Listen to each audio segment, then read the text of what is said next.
네, 안녕하세요. 마감 클래스 이강무 전문가입니다. 자, 우리 시장이 상당히 어려웠습니다. 오늘 많은 분들이 좀 시장 기대감, 상당히 실망감으로 많이 바뀌어서 마감을 했을 거라 생각이 되는데요. 자, 내용 바로 들어가 보도록 하겠습니다. 자, 우리 시장의 이 하락 변동에 대한 가장 큰 직접적인 요인은요, 여러 가지 이야기들이 있었지만은 환율이었습니다. 텍스트 파일 넘어가 보도록 하죠. 자, 우선은 오늘 시장의 환율에 대한 영향을 주었던 내용들이요. 이 가장 크게 한국과 일본의 경제 마찰 소식이었고요. 외국인들 시각에서는요, 우리나라 시장에서 한국하고 일본하고 경제적인 마찰이 있다라면은 우리 시장이 얼마나 불안하게 느껴지겠습니까? 그렇죠? 그로 인해서 환율에 대한 변동을 만들었고, 또 한 가지, 그동안에 이 금리 인하에 대한 기대감을 사실 어느 정도 좀 기정사실화처럼 많이 반겨왔었는데, 미 경기 안에서 경제 지표가 좋게 나와서 금리 인하에 대한 걱정이 생겼습니다. 자, 그렇다 보니까 이 주요 달러와 강세가 이루어지면서 동시에 우리나라 환율에도 영향을 주었다라는 것인데요. 가장 직접적인 영향을 주었던 환율에 대한 변화 차트를 좀 한번 확인해 보도록 하겠습니다. 자, 우선은 환율 차트를 보시게 되면요. 이 최근에 일주일 사이 동안에 움직였던 환율 등락폭을 확인하시게 되는데, 일단 연일 강세의 모습을 보여주고 있습니다. 그리고 직접적으로 환율이 본격적으로 상승하게 된 이 일자가 7월 1일부터 진행되었고요. 그리고 오늘 날짜까지 해서 단기간의 상승률이 상당히 높았습니다. 이 단기간의 상승을 만들었던 이유, 앞서 이야기를 드렸지만 7월 1일 날 아베 총리가 이 주요 핵심 소재에 대한 수출 규제 얘기가 꺼내면서 시장에 대한 급변함을 환율로 만들어 주었는데요. 자, 오늘도 마찬가지였습니다. 주말 동안에 대한국으로 해서 수출 규제 부분들을 좀 더 강경한 입장을 내놓다 보니까 앞으로 좀 더 다른 산업 쪽으로 확대되는 것은 아닌가라는 추측성의 뉴스 기사들이 상당히 많았었고요. 아직까지는 명확하게 어떤 산업에 추가적으로 제재할 것인지는 발표되지는 않았지만 우리나라 입장에서도 강경하게 경제 보복이다라고 이야기를 할 만큼 일본과 한국의 경제 보복, 일방적인 경제 보복이 아니라 이제는 경제 마찰이 장기화될 조짐을 보이고 있습니다. 이 때문에 환율에 대한 변화를 만들었고요. 우리나라 같은 경우에는 이 외국인의 이 수급의 의존도가 상당히 높았기 때문에 이와 같이 환율 변동에 상당히 리스크로 크게 작용이 되었다는 것이고요. 다시 한번 텍스트 파일로 넘어가 보겠는데요. 이번 여러 가지 이야기들의 우려의 우려. 그러니까 명확한 내용은 없지만 모든 이야기에 우려스럽다라는 이야기로 해석이 되었습니다. 자, 오늘 이재용 부회장이 또 일본을 방문을 했는데요. 자, 이 부분이 또 오히려 즉각적인 대응이 아니라 불안스러운 우려로 감으로 나왔는데요. 자, 삼성그룹 안에서도 이와 같이 수출 규제에 대한 문제가 상당히 심각하구나. 일본의 이 수출 규제가 사태의 심각성을 더 우려되다 보니까 시장의 하락을 더 키웠다라고 볼 수 있을 것 같고요. 그리고 삼성이 위기의식을 느낄 수 있었던 반도체 분야, 그리고 또 디스플레이 분야, 이쪽에 대한 사태의 심각성이 더 부각이 되면서 관련된 종목들, 반도체, OLED가 모두 다 일제히 하락을 했습니다. 사실 명확한 시장에 대한 이슈는 없었어요.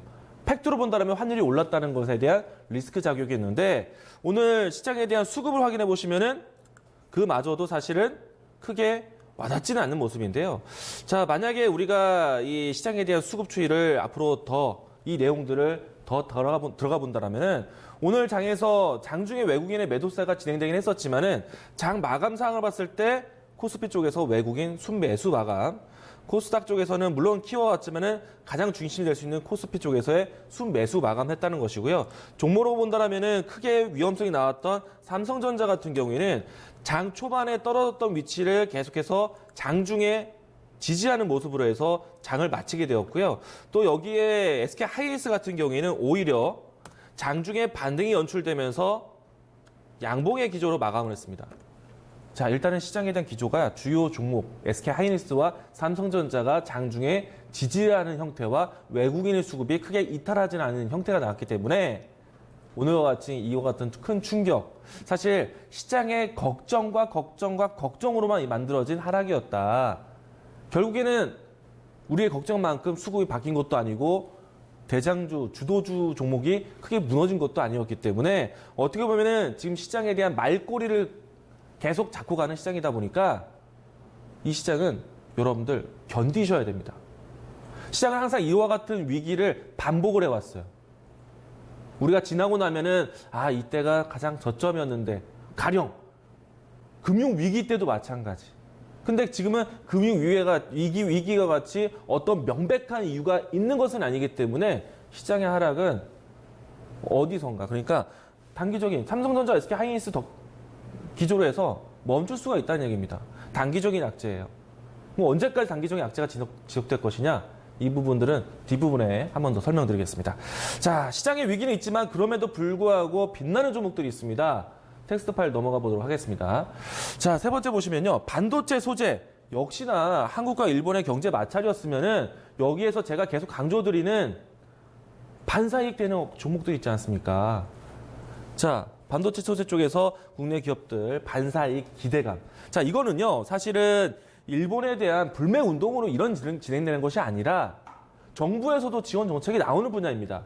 정부에서 즉각적인 경제 보복에 소재, 부품, 장비 쪽으로 정부 지원 정책 자금을 투여하겠다라고 얘기가 나왔기 때문에 이 부분에서는 우리가 과거에부터 계속 숙제로 남아 있었던 국산화에 대한 바람을 조금 더 앞당길 수 있는 중요한 기회가 되고 있습니다.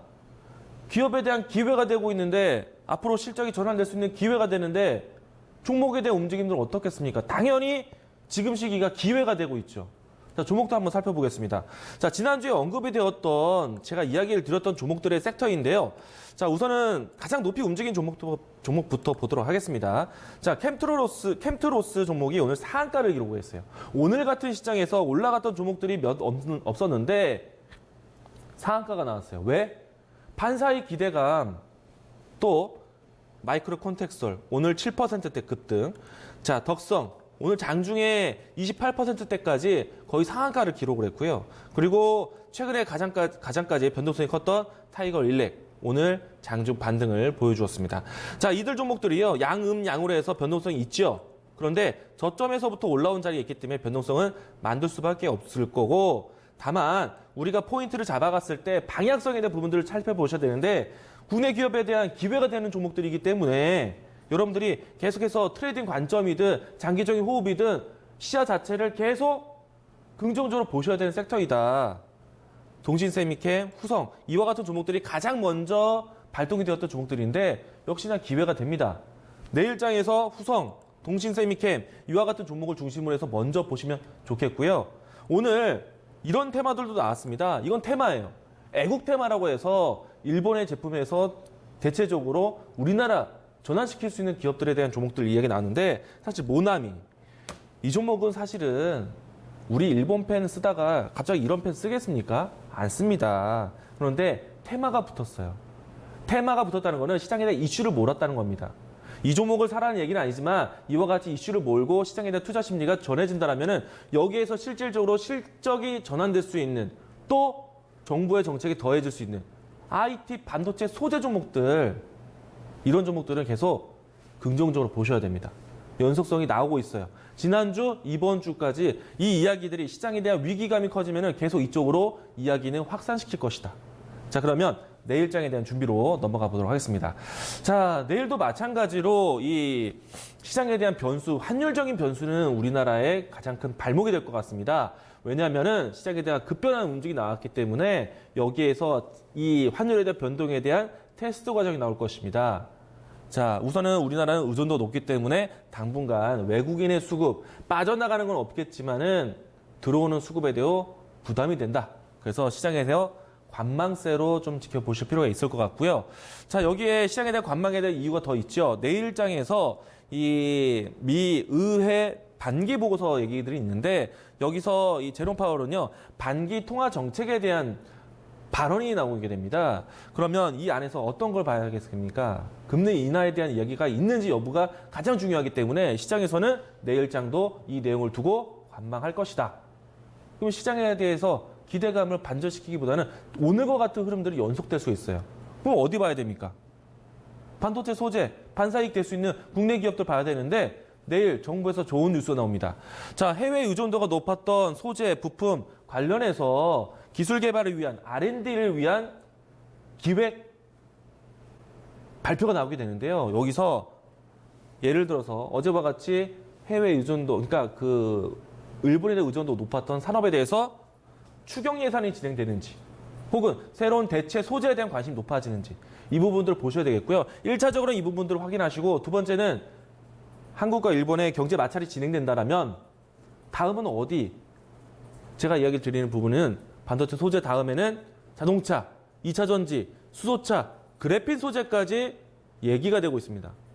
이론적에 대한 뉴스를, 이론적에 대한 시장 확산을 준비하고 계셔야 돼요. 그래야지 지금 시장에서 위기를 기회로 바꿀 수 있는 매매를 통해서 이겨낼 수 있는 방법이 지금 만들어집니다. 시장을 보는 게 아니라 종목을 찾으셔야 되는 시장입니다. 적극적으로 나서야 돼요. 마냥 두지 마시고요. 적극적으로 시장 종목을 찾아보시기 바랍니다. 자, 오늘 마감 클래스 이렇게 정리하도록 하겠습니다.